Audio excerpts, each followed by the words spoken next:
It's the week ending Saturday the 27th of June, and this is The Week Unwrapped. In the past 7 days, we've seen plans to unlock English pubs and restaurants from July the 4th, the White House failing to block the publication of John Bolton's tell-all book about Trump, and Liverpool Football Club winning the Premier League. But we're here to bring you some of the stories that passed under the radar this week. Big news, not making headlines right now, but with repercussions for all our lives. I'm Ollie Mann. Let's unwrap the week. And joining me today from the Week's digital team is Kari Wilkin and James Ashford. And from the Week Junior magazine, it is editor Felicity Capon. James, you're up first. What do you think this week should be remembered for? Why governments need to get in the sea. Seasteading. What did the first seastead achieve? The dawn of the age of seasteading began on February 2nd, 2019, when ocean builders achieved an engineering feat and an environmental feat.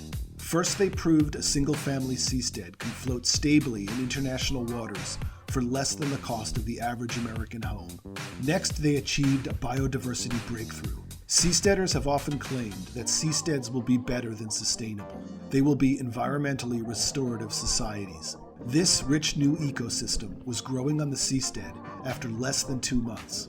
Now the world knows we will increase the amount of life on the ocean with every seastead we build. They can destroy the first seastead, but they can't destroy the knowledge that was gained. They can threaten my friends Chad and Nadia, but they can't threaten the millions of builders they inspired. Joe Quirk, president of the Seasteading Institute, describing a situation obviously with twists and turns. James, what's going on? What is seasteading? What's he talking about? Well, so the seasteading movement is essentially a libertarian project aimed at building these independent and politically autonomous floating cities on the high sea in international waters. Amazing. And what's happened this week? Well, it's got a bit of attention this week because The Guardian have done a kind of long read exploring the history of seasteading and perhaps why it's not as exciting and amazing as it sounds at first look. And also the seasteaders have been up to their old tricks again, and they've been starting to build a new seastead outside Panama. The problem is that you're legally allowed to be 12 miles away from a country and then considered in international waters if you're not fixed down. But the whole point of these seasteads is that they are kind of fixing themselves down. So they're not really they are sort of breaking the international laws of the sea, which I'm obviously very familiar with, when they're just floating 12 miles outside of these countries. Yeah, and so that's what the last bit of the clip was about. He said they can destroy the first seastead, but not the knowledge that was gained. They can threaten my friends, but they can't threaten the builders they inspire. So some people got kicked off their seastead, did they? They did. The whole thing, if you're into seasteading, this is going to sound very insensitive, but I find it so funny because they did this kind of video diary of their seasteading, the first ever experiment. And video 4, it's called Living the Life. That's the title of the video. The title of video 6 is called Fleeing the Death Threat. And you just have to think the escalation there has happened very, very quickly. But yeah, they kind of built their first seastead just 12 miles off the coast of Thailand in April last year. And then the Thai government didn't like the fact that they kind of felt that their sovereignty was being threatened by this seastead, because the whole thing is they want to be autonomous and they don't want to be under the jurisdiction of any country. Thailand didn't like that, so they came and tore it down. But luckily they got away. Luckily, unfortunately, depending on how you feel about them. Yeah, I bet Thailand didn't like it, Kari. I don't have a huge knowledge of international water legislation either, but it makes sense to me that if you're a sovereign country and it comes to your attention that 12 miles off your coast someone's building a new autonomous region, you might have something to say about it.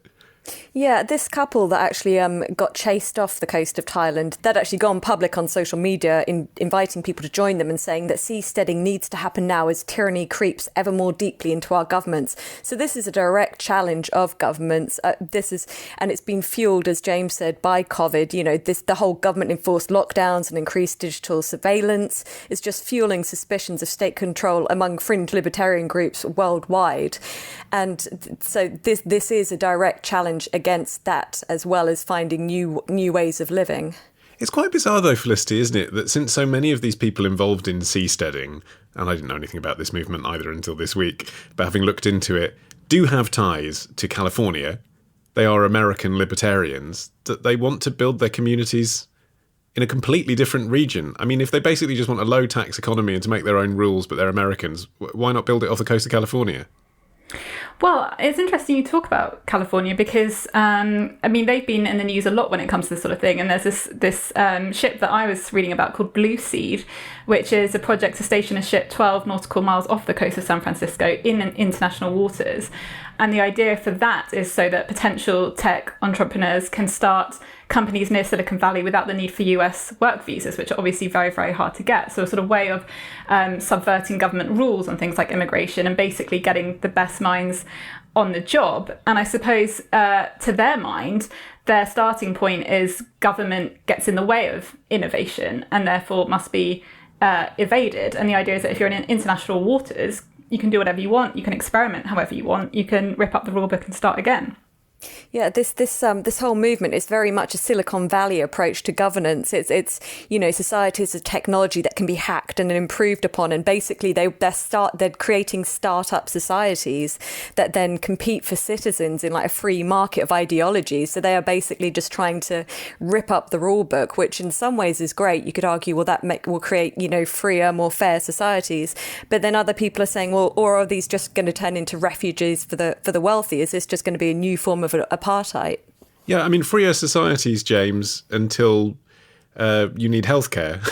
And then you have to go back to the mainland, presumably, and leech off everyone else's taxes. I find it so weird that this is coming as a reaction to COVID, because surely COVID's the greatest argument for a bigger state you've ever heard of. It's the greatest advert for better, bigger government, because we've done fiscal stimulus, furlough schemes, money to keep businesses afloat. I mean, the NHS, as you're saying, track and trace, government's funding the WHO. Now is surely the time that people need big government and need help and need support. And I mean, imagine if these people got corona on their little seasteads, it wouldn't be good news. So I think it's kind of odd. It shows actually, I think, that the pros and cons of libertarianism. So in one of the videos on seasteading, they were talking about how the FDA are really slow to approve the use of some drugs, and that's one of the reasons they wanted to have a seastead, because then they could be in control of what medications they take themselves.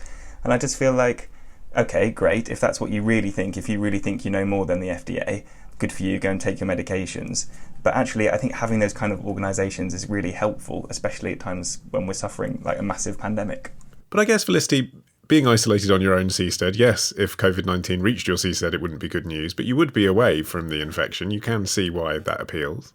I can definitely see the appeal, but I also think, isn't this so much bigger than COVID-19? Isn't this a response for many futurists? It's a response to climate change and overpopulation. So, I think we're all sort of very obsessed at the moment with this virus, and we're kind of coming up with reactions, responses to the world as we see it right now. And we've kind of pushed back these much bigger threats that are still there and getting worse.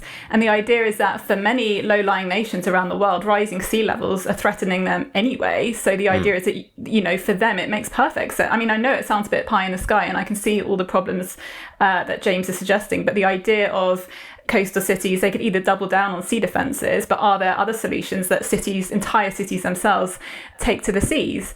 It's like populating space, is it that we have to colonise the sea to escape a land that has become uninhabitable due to overpopulation and climate change? So for me, I'm not so sure it is COVID-19 that is the main thing that would be driving people out to the seas in the first place. Kari. I think that draws attention to the fact that this whole seasteading thing, I think there are really two debates going on here, whether these seasteads in and of themselves are a good idea and whether the ideology linked to them is a good idea. And I would say for the first, yes, it probably is. And for the second, no, it probably isn't. We do need to find new places to live.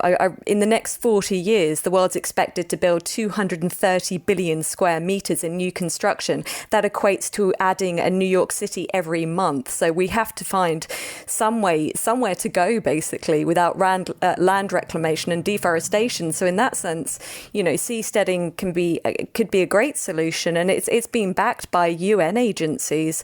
The UN Sustainable Development Arm, UN Habitat, has actually supported this whole seasteading movement as a possible solution to global, as global heating's accelerating and sea levels are rising.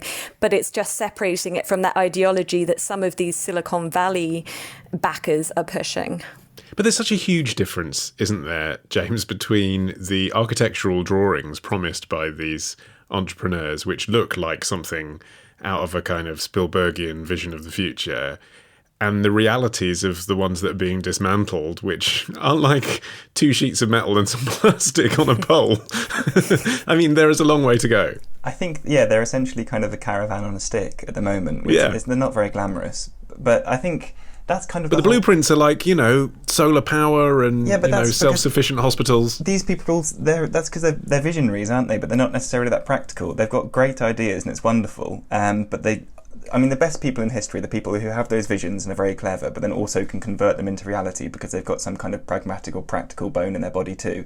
I think these guys very much have the visionary bit and they like the excitement and the ideas, not quite so good at converting it into a reality, which kind of, I think, actually links to the environmental thing, because they're talking like this is going to have great ecosystems, and then they show a video where they've got a barnacle stuck to the bottom of their caravan stick on the sea. That's not really an ecosystem. They're saying this is all about the environment, and then they're popping champagne corks into the sea to celebrate their first seastead. I feel like there's a bit of a disconnect between what's actually going on and what they think is going on. And it's the same with all of it. So I think, it can be a good idea, and there is potential if you get some proper, sensible people involved. But right now, it seems a bit of flight of fancy.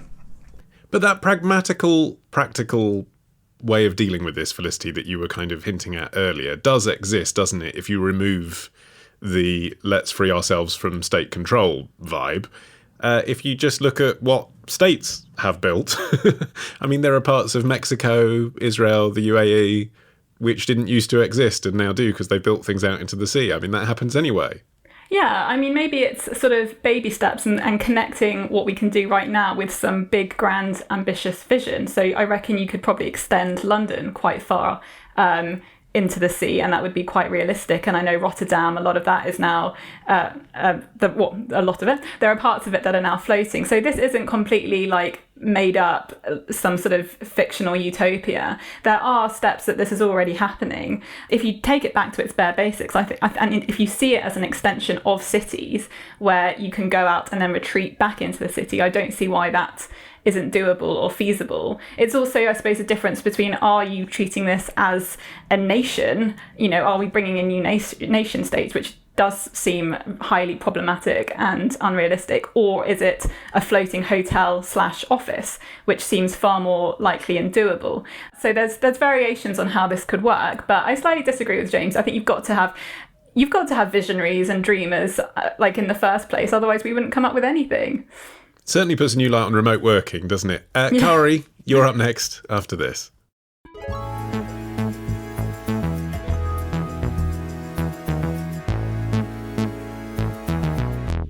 Okay, Kari, your turn. What do you think this week will be remembered for? Is virtual medicine the real deal? Conventional wisdom holds that screen time for kids should be limited. But what if the images on the screen are prescribed by a doctor and are meant to engage and treat hyperactive children? Now get going! For the first time, the government has approved a video game as medical treatment. It sounds like science fiction. We know that.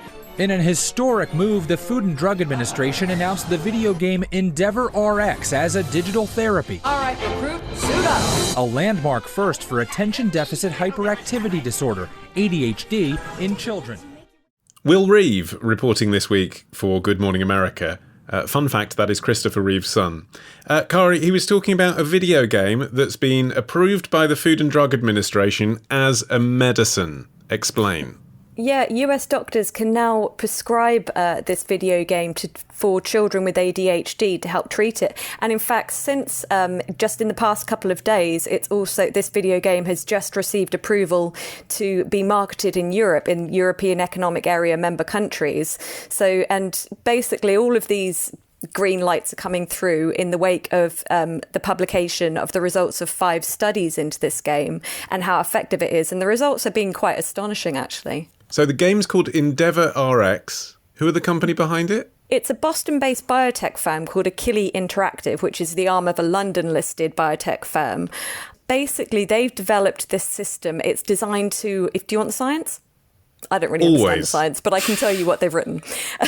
So it's designed to target and activate neural systems in the brain through sensory stimuli and motor challenges to improve cognitive functioning. So if that means anything to you. And crucially, it feels like entertainment. So kids are actually going to want to take this medicine. And they do have medical studies which say that children with ADHD saw a positive effect playing this every day, taking it like a drug, effectively. Yeah, whereas traditional ADHD medications, they aren't designed to specifically target inattention, which is one of obviously the key problems with ADHD. They did 5 studies involving more than 600 children. And for example, one of them found that 1 in 3 kids who were treated basically playing this game for 25 minutes a day, 5 days a week initially for a month, they no longer had a measurable attention deficit and at least one measure of objective attention, whatever that means. In more understandable terms, about half of the parents saw clinically meaningful change in their child's day-to-day impairments after a month of treatment, and that rose to 68% after a second month. And these improvements are meant to last for up to a month after the treatment ceases. So, clearly the regulators feel that these results are impressive.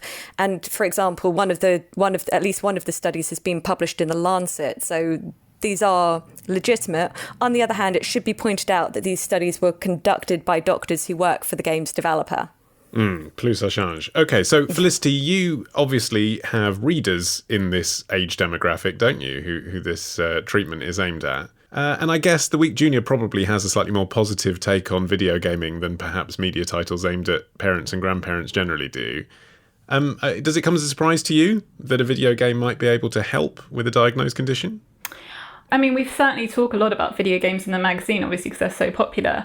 And we have raised it as a debate about how good they actually are, because I think for me that's the crux of this, that the jury is still kind of out. I think what's so interesting is that traditionally video games have been assumed to cause learning disabilities, or the kind of nightmare stories about kids spending all night staying up on video games and all this sort of thing. So it's very interesting to see that turned on its head. I think personally I'm kind of all for it. I mean, we already know that Minecraft, such a hugely popular game, is quite good for children with autism. For senior citizens, there's a game called Neuro Racer, which has been shown to make their brains younger. And I guess that's an extension of the kind of, people always saying that crosswords and Sudoku will keep your brain a lot younger. So it makes me feel like there is a nugget of truth in this. And I just wonder whether, generally speaking, when it comes to brain disorders and mental health issues and all sorts of health issues, we need to be more open-minded and creative. I mean, there's still so much we don't know about the brain and how it functions. And I think anything that we can throw into the mix to see whether it works can be no bad thing. And I think the other thing to add is that the side effects of this have presumably got to be less severe than sticking kids on drugs. So Ritalin is prescribed a lot to children. And that's one of those drugs that, like, anecdotally people say, oh, my mate took Ritalin as a kid and now has drug issues as an adult. That's the kind of thing people are constantly always Googling, isn't it? Yeah, is there a for link? Sure. It's because we just don't know much about it. And also especially children's brains are so young and formative that it seems quite worrying to stick them on drugs without knowing what the side effects are going to be. And just one stat that I'll throw in here, which I found very worrying, was that in the US, 1 in 10 children aged from 2 to 17 that are diagnosed with ADHD, and 2/3 of those that are diagnosed are on medication, which I find pretty scary. These studies actually found that there were only 9.3% of children experienced mild side effects, which included frustration. I love that it's like just being frustrated with the game is one of the worst side effects, which is, as Felicity says, far less serious than many of these medications. Yeah, but hold on. There must be risks as well beyond that. I mean, James, gaming addiction has officially been recognised by the World Health Organization as a mental health condition.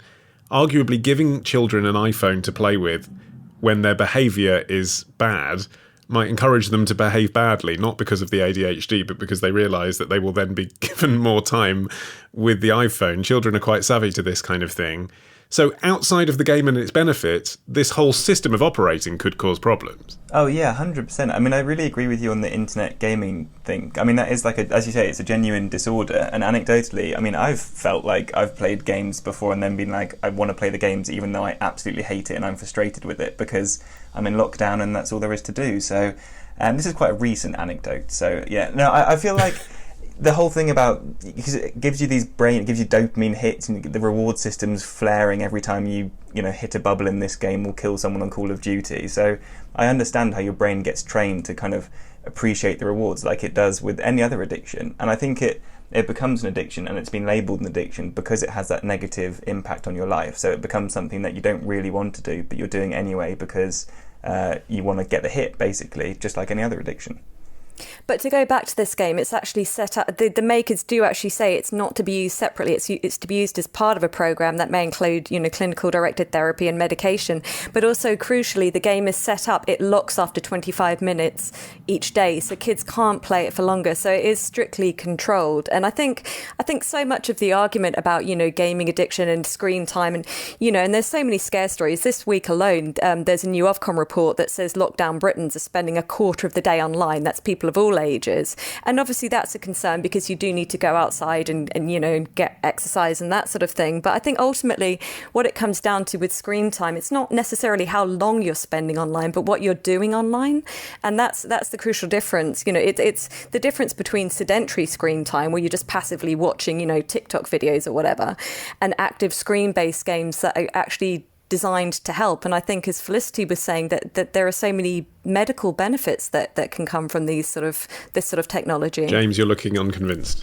This just reminds me of when my mates, I can hear them on Call of Duty arguing with their girlfriends, saying, "No, I'm not playing. This is social. I'm socialising. That's what I'm doing in this 2-hour window." Like, of course you can kind of sell that, and I can see that if you're having to pop a series of bubbles and learning sequences and things, then your brain might be getting trained at being good at popping bubbles.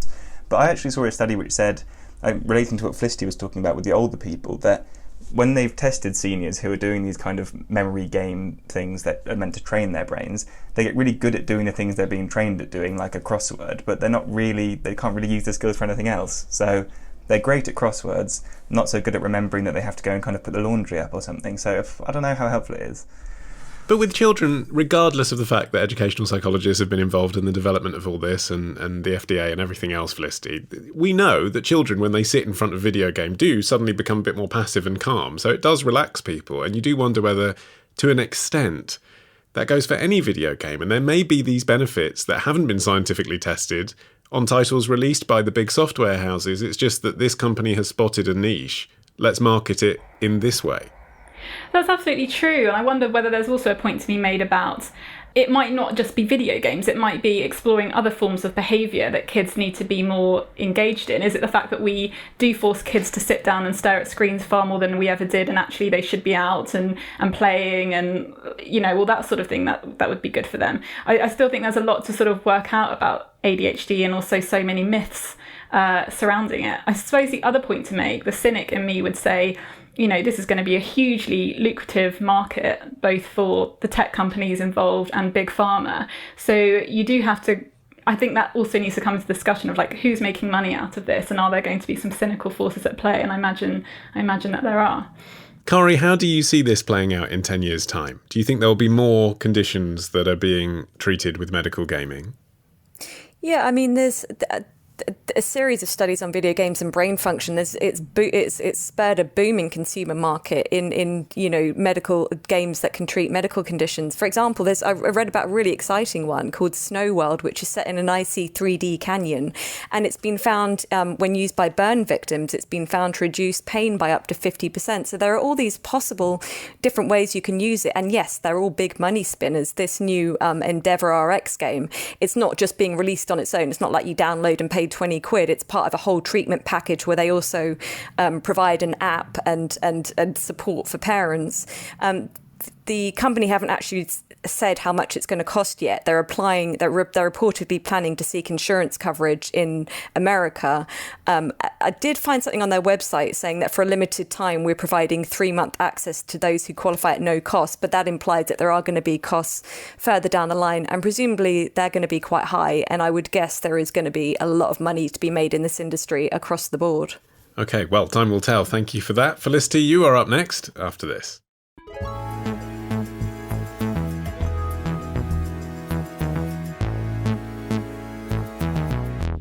Okay, Felicity, you're finishing the show this week. What do you think this week will be remembered for? This is the week a familiar face returned. Just don't call it a comeback. I will shortly leave the job that it has been the honour of my life to hold. The second female Prime Minister, but certainly not the last. I do so with no ill will, but with enormous and enduring gratitude to have had the opportunity to serve the country I love. I remember her, Theresa May, giving her last speech as Prime Minister in May 2019, a lifetime ago, i.e. 13 months. Felicity, that speech she gave for free. But like all of her predecessors as Prime Minister, she's since been raking it in on the conference circuit. She has. So she famously said she'd do some more cooking and watch some more cricket. In fact, this week it was revealed that she's actually made around about £1 million on the international lecture circuit since standing down last year. She's still an MP, so details have been released in the Register of Members' Interests, and they've revealed that she's in demand from big banks and American universities. And so since stepping down, she's been paid on average more than £100,000 for each speech that she's making. So, yep, she's raking it in. Okay, but why is this a story with implications for the rest of us? Bearing in mind, as I said, all of her predecessors do the same. I mean, the Washington Speakers Bureau, where you can book Theresa May to talk at your corporate event, you can also book Tony Blair, Gordon Brown and David Cameron. For sure. And, this is nothing new in the sense that all her predecessors have been doing it. But what is new for me is that you have a woman doing it. And that's partly because we only ever had 2 female PMs. So in some ways, it's a huge story, not just about holding our former political leaders to account and whether we have issues with them going on to prosper off the back of their careers, but it's also a story about women, because she's the second woman arguably to have this and to be doing it, and I think that raises really interesting questions about what we expect from women public speaking and whether there are kind of distinctions between men on international lecture circuits and women. Kari, are there differences between what we expect from male and female keynote speakers? Well, research has shown actually that audiences tend to evaluate speakers based on their gender. There have been various studies that have found that female broadcasters, for example, tend to be rated as less credible, even in tests when they read identical scripts in identical settings. So clearly gender is an issue in terms of how audiences respond to female speakers. On the other hand, maybe there would be more female speakers if women like Theresa May, for example, had allowed more women into her cabinet. Her record was no better than David Cameron's, in fact, slightly worse. So nothing's going to change until women like her give more women a voice in politics and further afield. I mean, I understand you're saying attitudes might need to change, but actually what systemically would need to change in this situation? What are we criticising here? Like I say, she's doing what her male predecessors did. She's bookable for the same sort of rate, and people are booking her because she's made £1 million in a year. So what disadvantage is being seen here because she's female? I think the issue is more that there are just fewer women on this circuit, because they're not in the positions of power to leapfrog in this way. Anyway, to me, the issue here is just it's about greed, and that's gender neutral. I just think that whole, setting aside the female issue, I think the whole thing of politicians raking in so much money. I mean, May's made more than £1 million on the lecture circuit in a year. I think the whole real debate here is whether this is an abuse of power by politicians, even if they're no longer in office. But it couldn't be more transparent, could it, James? I mean, she's declared it through the members' interest. That's how we know about it. I believe she has a charitable foundation as well, as does Tony Blair. I know people are cynical about those things, but they obviously feel that they're using the money for good, as well as just to line their own pockets. And she's going to be paying tax on it, which goes back to the British exchequer. Again, I mean, what's remarkable about this? I'm quite relaxed about the whole thing. If Tony Blair does it, then it's all right by me. That's my rule, apart from that one thing. I don't know. I don't feel like it's too big a scandal. I think it's all right that she's doing it. I was never a massive Theresa May fan, but I guess good on her if she's going around making £1 million from just talking. I mean, I'm not able to pay £1 million to stop her from talking. But I don't know if I'd pay that much to see her. I'm not sure I'd pay that much to Cameron though either. I would to Blair. Felicity, I suppose as well, like in terms of evaluating her as a kind of female speaker, and it's quite interesting that on the website for the Washington Speakers Bureau, they have a collection of speakers called Strong Women Speakers, and she's not in that curated collection of people you can book. I mean, she's most famous for a speech in which she lost her voice and was heckled by the signage. So, if you're choosing which Prime Minister might give a more compelling speech, you wouldn't choose her, not because she's a woman, but because she just wasn't the best orator. I completely agree. And when I was looking into this, I found loads of articles criticising her ability at being a good public speaker. I mean, she just wasn't. She was very unnatural. She didn't seem to be able to connect to her audience. There was that terrible ABBA moment. I don't know if anyone remembers that. Dancing Queen. Thank you for that image that just danced back into my mind. So I think I agree that there are more obstacles obstacles here than the sort of usual ones that women have to face. You know, the idea of, do they have to be, you know, more self-deprecating, more humour, flatter the audience, all that sort of thing. Like, regardless of whether you think about that, it's just a very good point that should this be her second lease of life? Is she actually any good at it? And also, what exactly do audience get out of hearing former politicians speak? If they're no longer on the front line of politics, what really do they have to give? You know, companies are paying out massive fees for speakers, but are they offering any insights into the future? Are they just trying to justify the decisions they made in the past? I suppose Thatcher, Major, Blair were talking about the Iron Curtain, the Gulf War, Iraq, respectively. I mean, you could say that anyone who's had to lead the country still has something to give, but it's the audiences that I'm fascinated by, paying huge sums of money. What do they get out of this? I actually, when I had a proper job and I was in the civil service, I think it was 2017, we had a talk, just a small group from David Cameron, I think, and he'd recently resigned.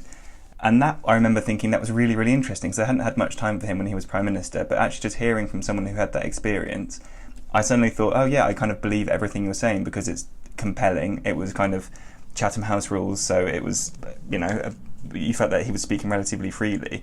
So I do think that there is actually something really useful and interesting about hearing these people speak. Even though I've said, you know, Theresa May's not the greatest speaker, the fact that she's been at the top of one of the biggest countries in the world for quite a long time means that she's inherently an interesting speaker.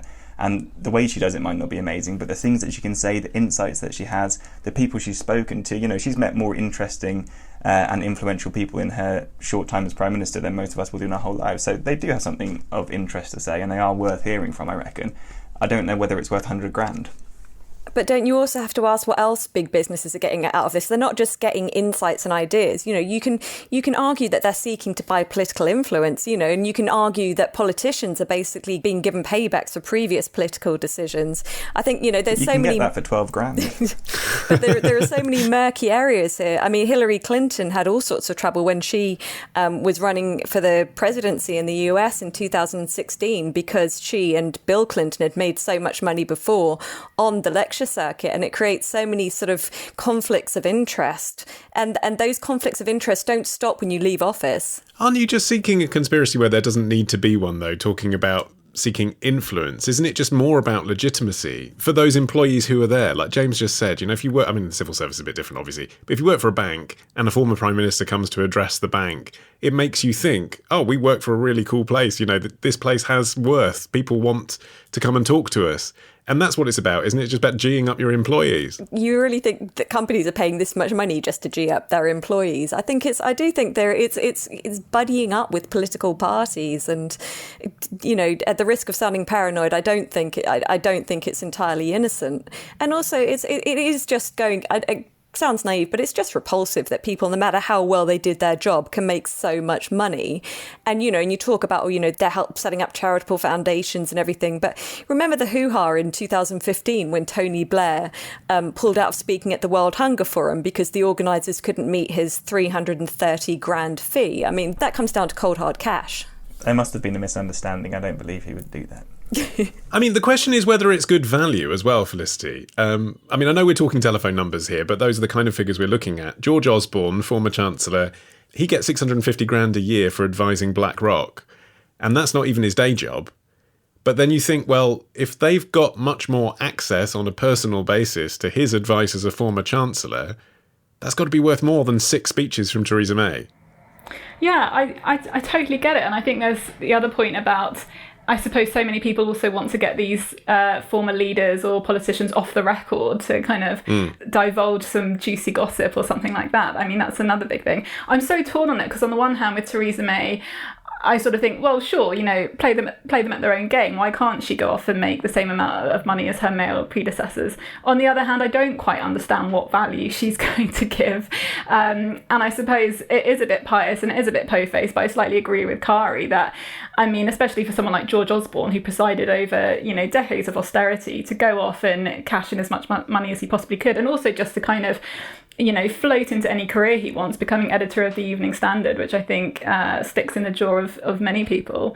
There is something about it just opening up acres of opportunity and possibility that for some people, you know, find very uncomfortable. So I'm completely torn on this story. James, if you had to give a TED talk, what would it be on? Oh no, that's a really good question. Journalism and why it's thriving. Felicity? How to put a very successful magazine together for young people. Plug. Kari? Grammar. Because good grammar is underrated and it's actually very interesting. I was being sarcastic about journalism, by the way. Okay, well, the warning light tells me I have to end another edition of The Week Unwrapped right here. My thanks to Felicity, Kari, and to James. Remember, you can listen to The Week Unwrapped's entire back catalogue. Just search The Week Unwrapped on your podcast app of choice. And if you're using Apple Podcasts, by the way, do leave us a review. Just like the mighty Buddha, who says, a thoroughly enjoyable podcast that is informative and interesting by being just off-centre from the typical news barrage, bringing light to dark topics. 5 stars. Thanks, the mighty Buddha. You truly are wise. I've been Ollie Mann. Our music is by Tom Morby, the producer Matt Hill at Rethink Audio. Until we meet again to unwrap next week. Bye-bye.